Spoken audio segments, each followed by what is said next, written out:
你问我为什么不看现在的剧？没办法，谁让我的青春期刚好撞上了美剧的满汉全席。2011年这一整年，各大厂牌疯狂输出，硬生生把大家的嘴给彻底养刁，随便掏一部放到今天都是降维打击。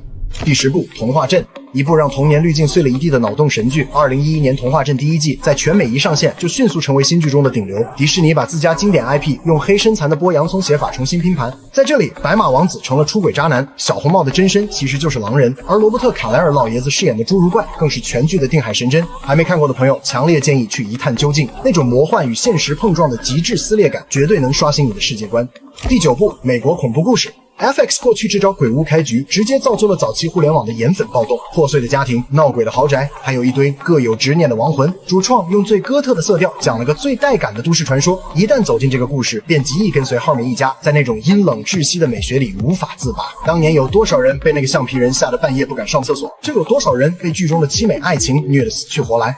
第8部《破产姐妹》。聊到2011年最解压的下饭神器，必须是 CBS 的破产姐妹。Max 的黄暴段子和 Caroline 的落魄千金风完美互补，成了无数观众雷打不动的电子榨菜。虽然海外 IMDB 评分偏低，但国内观众直接打出了9.1的高分。那种裹着荤段子却又无比治愈的废柴友情，真的是现在那些流水线甜宠剧拍不出来的粗粝与真诚。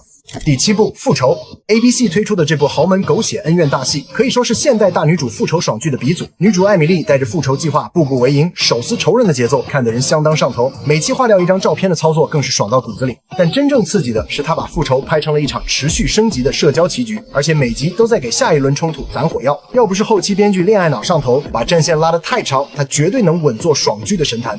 第6部《国土安全》。第64届艾美奖真正的土榜巨兽，一口气拿下最佳剧集、最佳男女主、最佳编剧4项大奖，这含金量根本不是普通爆款能够碰瓷的。克莱尔把那个躁郁症 CIA 女特工演得神乎其神，整季都笼罩在一种压抑又真实的精神风暴之中。男主究竟是国家功臣还是被洗脑的卧底的这个悬念从头崩到尾，直到现在也很难再找到一个在细节和逻辑上能和他平起平坐的安全局谍战经典了。第5部《谋杀》，当年 AMC 引进丹麦版权进行本土化，直接交出了满分答卷。他把西雅图不间断的雨季变成了整场悲剧最完美的布景。一个少女的离奇遇害，像多米诺骨牌一样击碎了市长竞选、破碎家庭和警局内部的平静。这种慢工出细活的慢烧流，不仅没让人觉得沉闷，反而像温水煮青蛙一样，把观众的同理心和绝望感死死攥在手里。第4部《金装律师》。谁能想到，首播10几年后，这个 IP 居然在2023年凭借577亿分钟的网播数据，把办公室都给挑落马下。一个靠超强记忆力混进律所的野生天才，和一个走路自信到带风的律政大鳄。说实话，每次重温都能被这对黄金搭档装杯给秀到。虽然剧情后期有些高开低走，但第1季那股意气风发、精英感十足的腔调，确实给无数渴望进入写字楼的年轻人画了一张无比诱人的饼。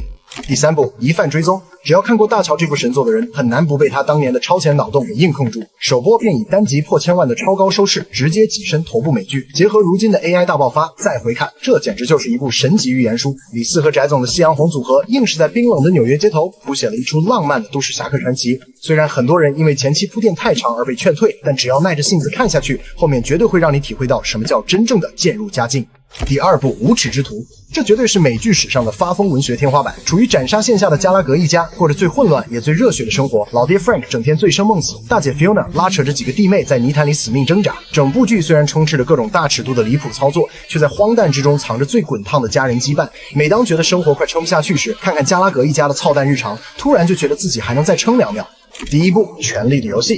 没有任何悬念，2011年的美剧霸权只能是它。HBO 首播的那天，奇幻题材的电视剧标准被彻底改写，整个系列一共拿下了59座艾美奖的历史记录，至今无人能破。那些毫无防备的背叛以及暗黑权谋的绝杀，几乎让每一集都成了讨论度拉满的互联网海啸。即便10多年过去了，只要那个经典的片头 BGM 响起，哪怕明知大结局充满争议，依然阻挡不了大家对那个凛冬将至世界的向往。